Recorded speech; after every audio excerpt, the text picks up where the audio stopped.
भगवान की जय बोलिए। परम पूज्य आचार्य भगवान 108 श्री समदभद्र जी महाराज की जय बोलिए। परम पूज्य गणाचार्य भगवान 108 श्री विराग सागर जी महाराज की जय बोलिए। परम पूज्य क्षमा मूर्ति आचार्य गुरुदेव 108 श्री विशुद्ध सागर जी महाराज की ढाई दिन में विराजमान 3 कमनों कोटि समस्त मुनिराजों की समस्त साधुओं की अहिंसामय विश्व धर्म की।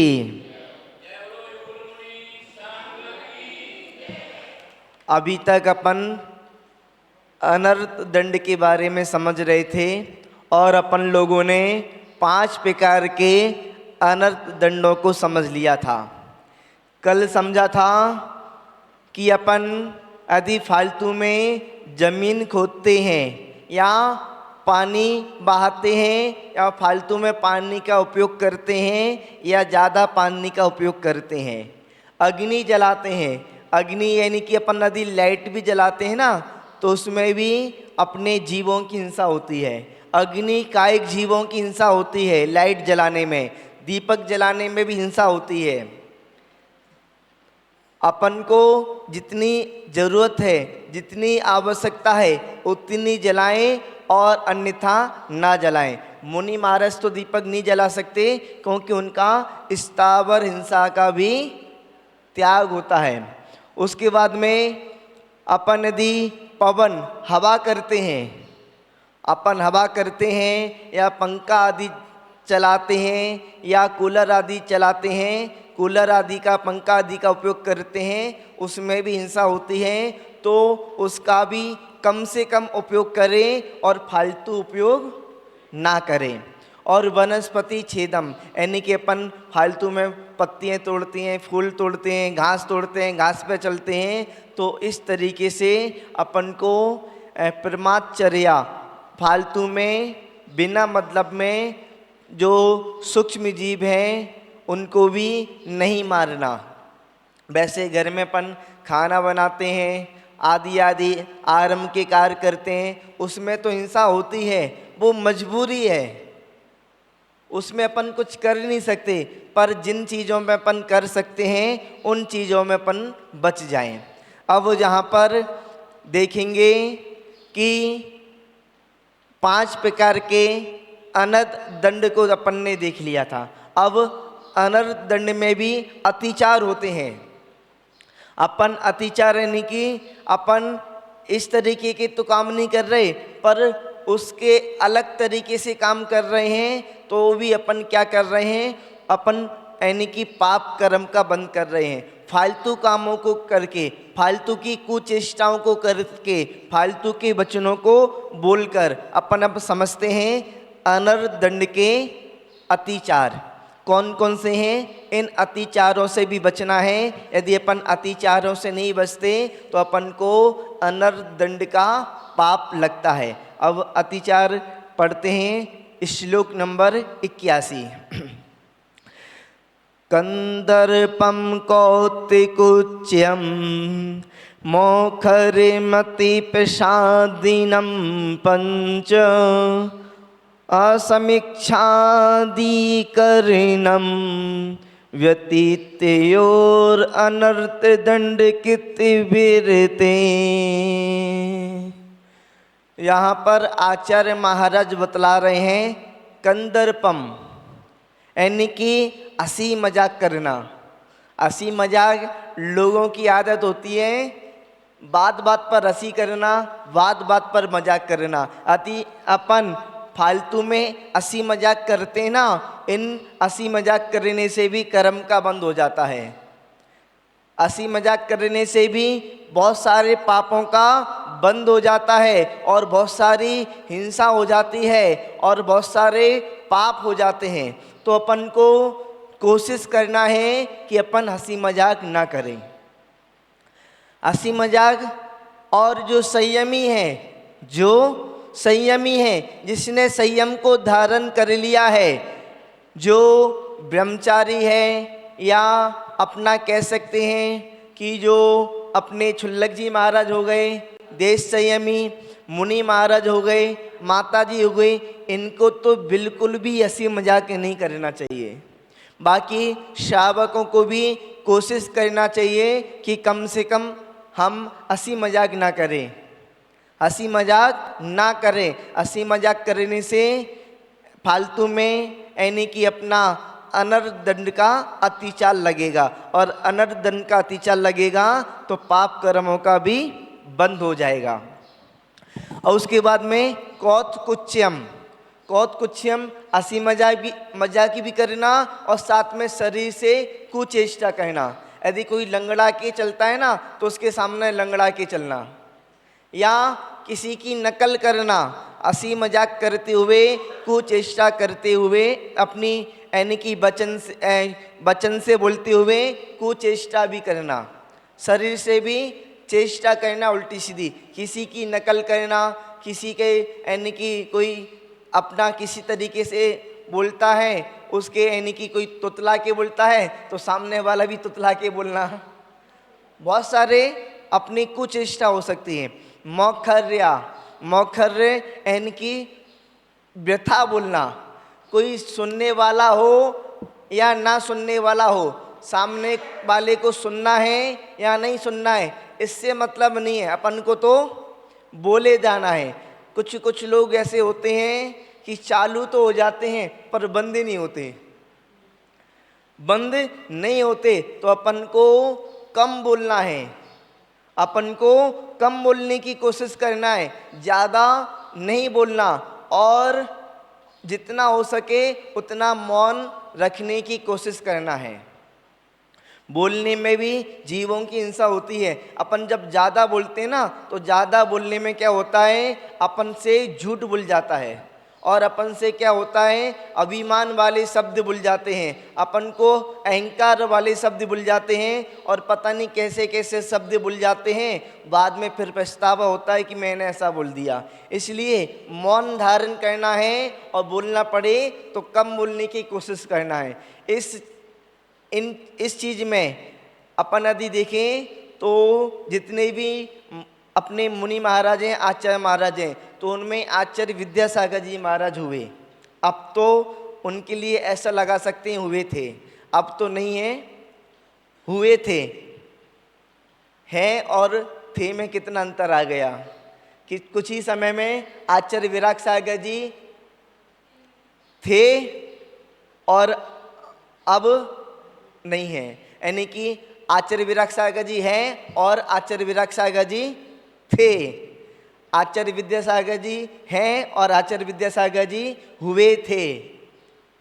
आचार्य विराग सागर जी हुए थे, अब नहीं है।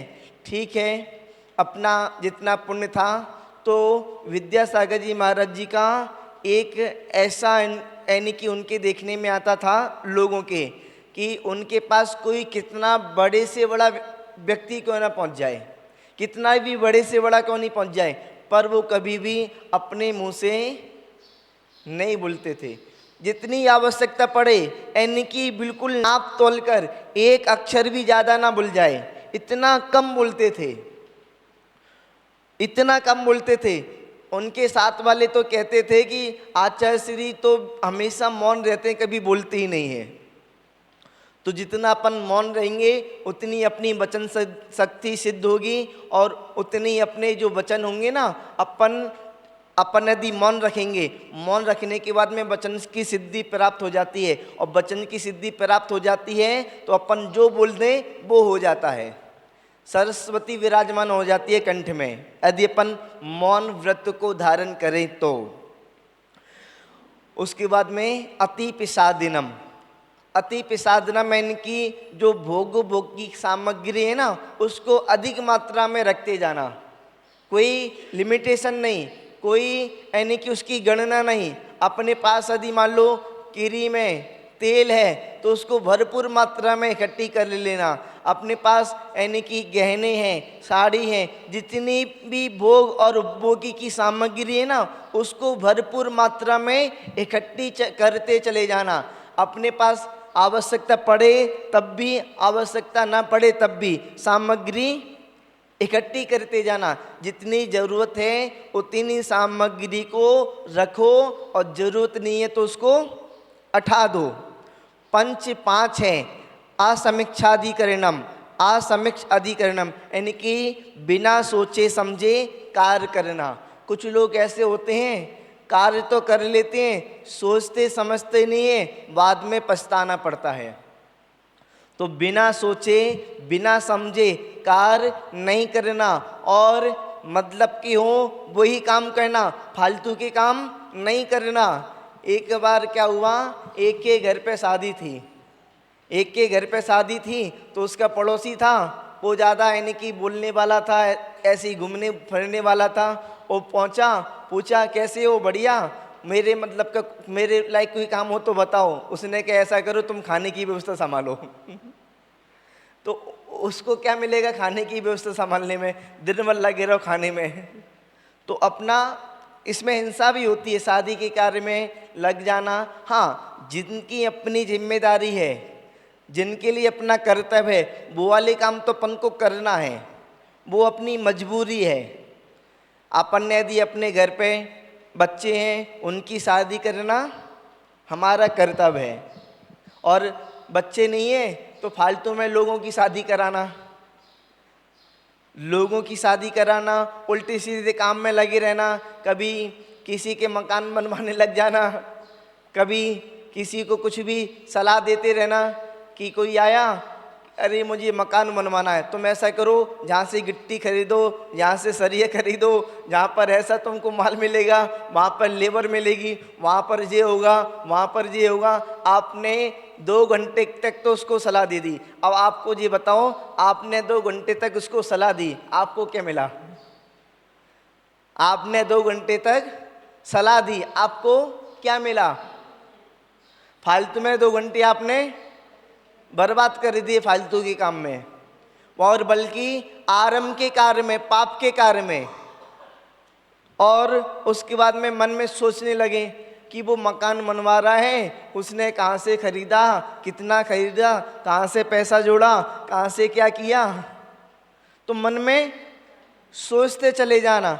और नहीं तो कोई अच्छा पड़ोसी हो तो वहाँ पर पहुँच जाए लेजम लेकर और पूरे में पानी देने लगे, या पूरे में उसकी रखवाली करने लगे, पूरी व्यवस्था को संभालने लगे। भैया तुमको क्या मिलेगा?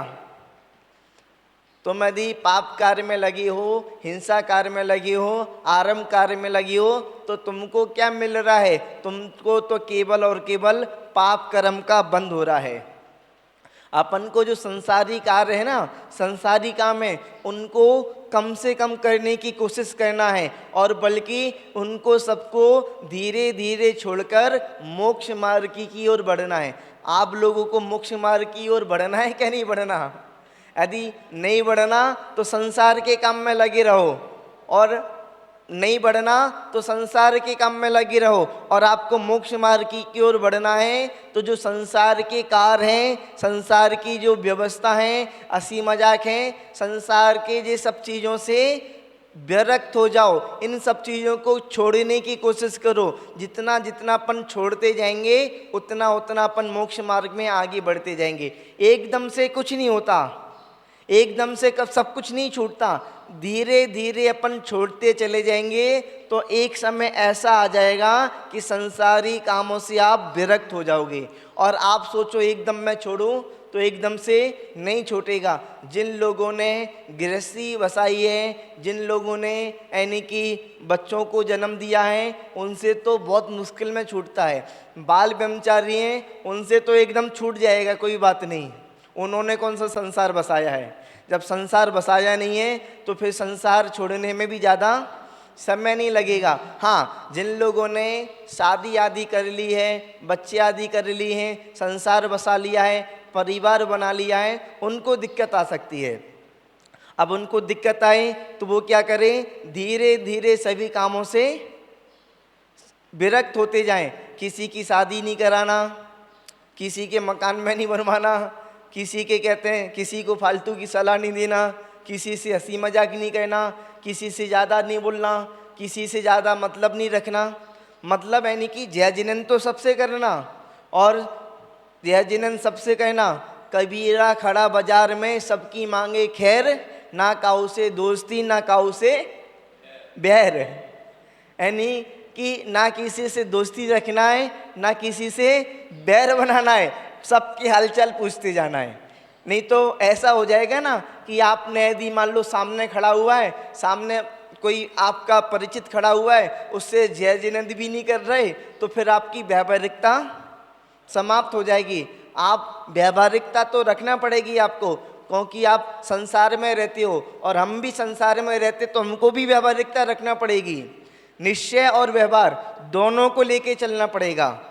यदि हम यहाँ पर रहते हैं संसार में और व्यवहार को छोड़ दें और निश्चय पर चले जाएं, ऐसा भी नहीं केवल व्यवहार करते रहें और निश्चय को बिल्कुल छोड़ दें, और ऐसा नहीं केवल निश्चय करते रहें व्यवहार को छोड़ दें।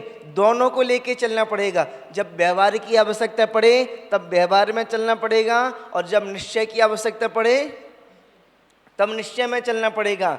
एक बार क्या हुआ, मैं स्थान का नाम नहीं बताऊंगा, ना किसी व्यक्ति का नाम बताऊंगा, हकीकत घटना है ये बता रहा हूँ बस।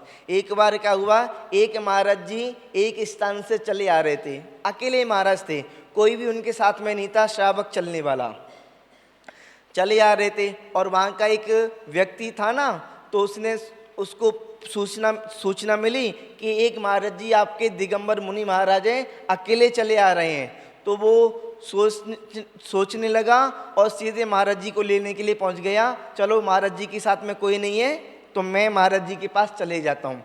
जैसे ही महाराज जी के पास पहुंचा, महाराज जी से पूछा, महाराज जी आप कहाँ से आ रहे हो, आप कहाँ से आ रहे हो? तो महाराज जी ने कहा मैं निगोद से आ रहा हूँ। क्या बोला? निगोद। निगोद समझते हो ना?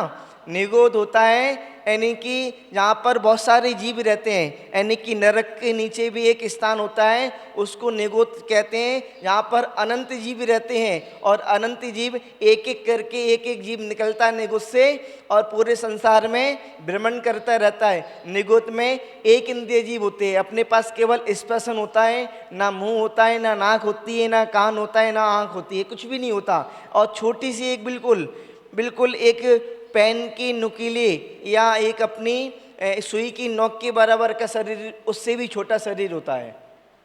और इतने शरीर में अनंत काल तक अपन ने निवास किया, अनंत काल तक निवास किया, अनादिकाल से निवास कर रहे थे। और अनादिकाल से निवास करने के बाद में कहाँ से पुण्य का कर्म आया, कहाँ से अपना निमित्त बना। अब कोई कहे कि निगोद में कौन सा पुण्य होता है? अरे पुण्य नहीं, निमित्त। जैसे निमित्त बना वैसे जैसे निमित्त बना, अपन निगोद से निकले और निगोद से निकलने के बाद में 2 इंद्रिय 3 इंद्रिय 4 इंद्रिय पर्याय को प्राप्त किया, उसके बाद में 5 इंद्रिय पर्याय को प्राप्त किया, और उसके बाद में पता नहीं कहाँ भटकते जन कुल को प्राप्त हुए। तो महाराज जी ने कहा हम निगोद से आ रहे हैं। वो श्रावक था बेचारा, महाराज से क्या बोलेगा, महाराज से भी क्या बोल सकता है? तो उसने कुछ नहीं बोला। और उसने पूछ लिया, ठीक है निगोद से तो आ रहे हैं, पर अभी आपको जाना कहाँ पर है? अभी आप कहाँ पर जाना है आपको? अभी हमारा मंदिर पास में है, और उसके बाद में आपको आगे कहीं पर जाना हो तो आपको कहाँ जाना है? तो वो बोलने लगे, महाराज मुझे मोक्ष जाना है। कहाँ? मोक्ष कौन को नहीं जाना? मोक्ष कौन को नहीं जाना? सबको जाना है। तो वो कहने लगे मुझे मोक्ष जाना है। ऐसी बातें करते अपने स्थान पर मंदिर में आ गए। मंदिर में आके उनको उस श्रावक ने एक स्थान दे दिया, एक यानी कि तख्त पैर उनको बिठाल दिया। और बिठालने के बाद में शाम हो गई तो वो बोलने लगा महाराज जी से जाने के लिए, महाराज जी हम जा रहे हैं, महाराज हम जा रहे हैं। तो महाराज जी ने पूछा तुम कहाँ पर रहते हो? श्रावक से। श्रावक विद्वान था तो श्रावक ने कहा मैं अपने आत्म प्रदेशों में रहता हूँ, आत्म प्रदेशों में रहता हूँ। तो महाराज कहने लगे मजाक मत करो, मैं तो तुम ये बताओ तुम कहाँ पर रहते हो? तो वो बोलने लगा मैं मजाक नहीं कर रहा, मैं हकीकत बता रहा हूँ, मैं अपने आत्म प्रदेशों में रहता हूँ। अपने यानी जो आत्मा होती है ना, आत्मा कहाँ रहती है? अपने आत्मा के प्रदेशों में रहती है। तो फिर बोलने लगे अब मजाक छोड़ो, ये बताओ तुम कहाँ पर रहते हो। तो अपन हमेशा व्यवहार में नहीं रह सकते, अपन को हमेशा निश्चय में नहीं रह सकते, हमको व्यवहार भी करना है और निश्चय भी करना है। व्यवहार को भी साधना है और निश्चय को भी साधना है। तो अपन को क्या है, संसार में रहकर जितने भी अपनी यानी कि संसार की चीज़ें हैं, संसार के काम हैं, संसार के उल्टे सीधे यानी कि फंद हैं, उन सबको अपन को छोड़ना है और धीरे धीरे उनको कम करना है। और कम करते चले जाएंगे अपने व्यापार को, अपने व्यवहार को, अपने यानी कि रिश्तेदारों को, अपने परिवार को, जितना जितना कम करते जाएंगे। परिवार को कम कैसे करेंगे भैया? परिवार को कम ऐसे करेंगे कि परिवार के लोगों से ज़्यादा बात नहीं करेंगे। ज़्यादा जितनी बात करेंगे उतना प्रेम होगा, जितनी बात करेंगे उतना स्नेह होगा, जितनी बात करेंगे उतना ही आपका बंधन होगा, और जितनी कम बात करोगे उतना बल्कि ये कहेंगे हमसे तो बोलते ही नहीं है, हमसे तो अब कुछ मतलब नहीं रहा। तो अपन को मतलब नहीं रखना, अपन को मतलब छोड़ते चले जाना है। कई बार तो ऐसा होता है कि महाराज भी बन जाते हैं, मुनिराज भी बन जाते हैं। मुनिराज बनने के बाद में भी उनका प्रेम बढ़ जाता है और अपने घर में जो लोग होते हैं ना उनसे बात करने लगते हैं। आचार्य श्री के संग में तो मैंने आपको बताया था ना, ऐसा होता था यदि किसी महाराज जी के माता जी के घर वाले आ गए तो महाराज माता जी को बोल देते थे कि आपको बात नहीं करना, बात नहीं करना। और हम सोचते थे कि बताओ इनके घर वाले आ गए, परिवार वाले आ गए, कितनी दूर से तो आए हैं इनके पास उनके दर्शन करने के लिए, और आचार्य महाराज कह रहे हैं कि इनसे बात नहीं करना। मन में विकल्प आता था, बाद में समझ आया कि भैया राग ना बढ़े, राग ना बढ़े, इसलिए बात नहीं करना। और अभी आपकी नई दीक्षा है तो नई दीक्षा में क्या होगा, अभी आपने क्या है अपनी ज़्यादा आपको अभ्यास किए तो हुए नहीं है, अभी आपको ज़्यादा यानी कि समय तो हुआ नहीं है तत्व के चिंतन में, स्वाध्याय में, ज्ञान में, ध्यान में, जाप में। अभी आपका तो मन कम लगता है, अभी आपका मन कम हुआ है। तो यदि घर वालों से बात करोगे तो आपका मन वैसी कम है और कम हो जाएगा, और घर वालों में मोह बढ़ता चले जाएगा। इसलिए यानी कि आचार्य संघ में मुनि महाराजों को, माताओं को भी मना कर दिया जाता था कि घर वाले आए तो उनसे बात नहीं करना। आपको भी अपने जो घर वाले हैं, परिवार वाले हैं, रिश्तेदार हैं, उनसे जितना कम हो सके, मैंने ये तो नहीं कहा कि बिल्कुल बात नहीं करना, जितना कम हो सके, जितनी कम हो सके उतनी बात करना। जितने कम शब्दों में आपका काम चल जाए उतने कम शब्दों को बोलना। ज़्यादा बात करोगे तो ज़्यादा मोह होगा, और उसके बाद में आप कहते हैं घर में ही और परिवार में, रिश्तेदार में अटक जाओगे, कभी भी छोड़ने की कोशिश नहीं कर पाओगे, कभी भी छोड़ने के बारे में नहीं सोच पाओगे, नहीं विचार पाओगे। तो इस तरीके से बिना सोचे समझे कार्य करना, मन से बिना सोचे समझे कार्य करना, वचन से बिना सोचे समझे कार्य करना, और काय से बिना सोचे समझे कार्य करना। व्यतीतयो अतिचार हैं, अनर्थ दंड कृतवृत्ते, अनर्थ दंड व्यत के 5 अतिचार हैं। किस तरीके से? कंतर्भ, कौत्कुच्यम, मौखर्यम, अतिपिसादिनम, असमीक्षाधिकरणम, यानी कि 5 अनर्दंडवत के अतिचार हैं। अब यहाँ पर कंतर्पम एक बार और अपन विस्तार से समझ लेते हैं। असी करते हुए अशिष्ट वचन कहना, बात बात में गाली देना, और कुछ लोग तो ऐसे होते हैं जो यानी कि मतलब भी नहीं समझते, फालतू की गाली वाले शब्दों को बोलते हैं, बहुत भद्दे से लगते हैं। वो समझते तो नहीं है क्या होता है जे, पर बोलते हैं अपने मुंह से। काफ़ी लोगों को मैंने देखा है, एक ब्रह्मचारी भैया जी आए थे, वो बात बात पर वो भद्दा सा शब्द बोलते थे, उल्टे सीधे शब्द, यानी कि गाली वाले शब्द। तो बात बात पर अपन भद्दे शब्द बोलना, गाली वाले शब्द बोलना, यानी कि हंसी मजाक करना या फालतू के अपन उल्टे सीधे शब्द बोल देना। काफ़ी लोग होते हैं उनकी बोलने की आदत होती है, बोलने की आदत होती है। एक बार क्या हुआ, कोई एक के घर पे भोजन करने के लिए आया, भोजन किया, अच्छे से भोजन किया, उसके जहाँ पर बहुत अच्छा भोजन बना था वो भी भोजन करने वाला खुश हो गया। अब जिसने भोजन कराया उसने कहा कैसा भोजन बना, उसने कहा अच्छा बना भोजन। तो फिर बाद में क्या क्या कहा कि तुमने ऐसा भोजन अपनी ज़िंदगी में कभी नहीं किया होगा।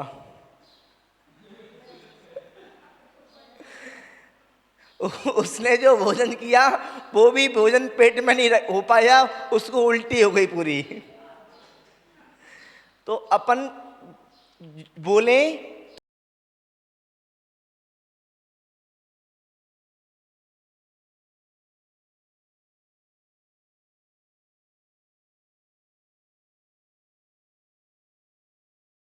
मेहमान आ गया तो उसको जय जयंत कर लिया, पूछ लिया हाल चाल कैसे हो, ठीक हो। अब वो ठीक हो इसको पूछने के लिए तुमने 1 घंटा लगा दिया।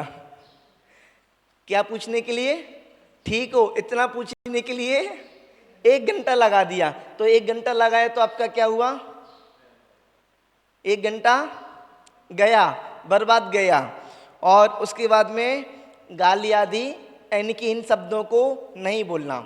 और कौतकुच्यम अपन अपने मुंह से भी बोलना और एक्टिंग भी करना। कोई लंगड़ा के चलता है तो लंगड़ा के चलना, कोई तुतला के बोलता है तो कोई तुतला के बोलना, कोई किसी सामने वाले की नकल उतारना। तो नकल अपन सामने वाले की नकल उतारते हैं, नकल करते हैं तो वो भी अपना अतिचार है। मौखर्यम फालतू में बोलते जाना, यानी कि बेटा बोलना, बहुत बकवास करना, बोलते जाना। अपन को उसको भी कम करना है। यदि आपको मोक्ष मार्ग में बढ़ना है, कर्म बंदों को नहीं करना, आपको पुण्य कमाना है, कर्मों की निजरा करना है, तो बहुत नहीं बोलना, कम से कम बोलना, जितनी आवश्यकता पड़े उतना बोलना।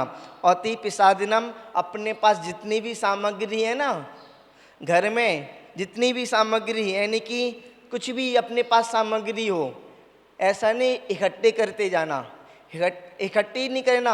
अपने घर में जितनी सामग्री है उनको हटाते जाना, उनको हटाते जाना। किसी के घर में 4 पाटे रखे हुए हैं, 10 पाटे रखे हुए हैं, क्या करेगा 10 पाटे का? उसको 10 पाटे का क्या करना है? कुछ नहीं। उसके बाद में भी रखी हुई है। किसी के घर पर बोरियां रखी हुई हैं, किसकी? गेहूं की बोरियां रखी हुई हैं, रखी हुई हैं, करना क्या है?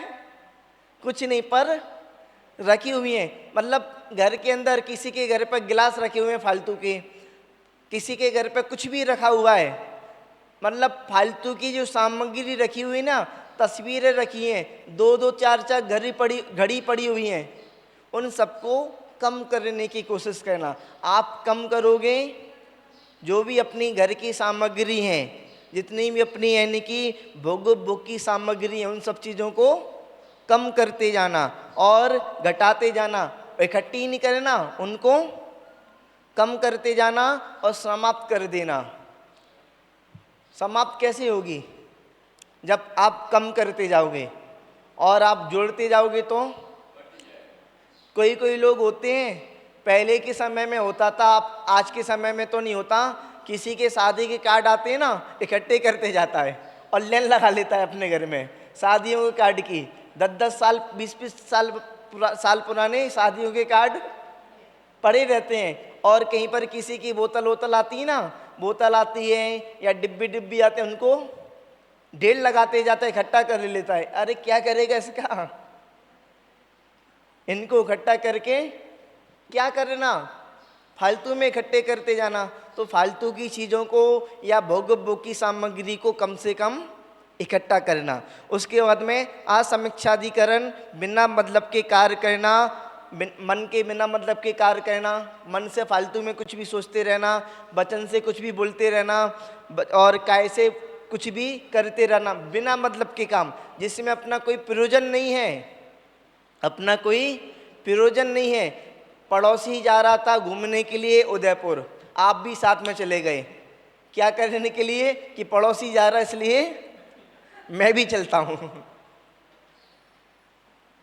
तो अपन को क्या करना है कि अपन को जितने भी फालतू के काम हैं, जितने भी प्रयोजन रहित काम हैं, उन सबसे बचकर अपन को संयमित रहना है, संयमी बनना है और व्रतों को धारण करना है और मोक्ष मार्ग में आगे बढ़ना है। ये सम्मत बदाचे महाराज सब लोगों को मोक्ष मार्ग में आगे बढ़ाने के लिए उपाय बता रहे हैं, अपन को कर्मों से छूटने का उपाय बता रहे हैं, अपन को यानी कि सुख शांति का उपाय बता रहे हैं। इन चीज़ों उपायों को अपन करेंगे तो जरूर अपन को सुख शांति की प्राप्ति हो जाएगी और ज्ञान की प्राप्ति होगी। अपन को प्रतिदिन कुछ करे ना करें, दो अच्छे ज्ञान के शब्दों को अपन को सुनना है, दो ज्ञान की बातों को सुनना है और उसी को मन में बार बार, सज्जन भाई जी, दो ज्ञान की बातें सुनना है, उसी को मन में बार बार चिंतन करना है, उसी के विषय में विचारना है,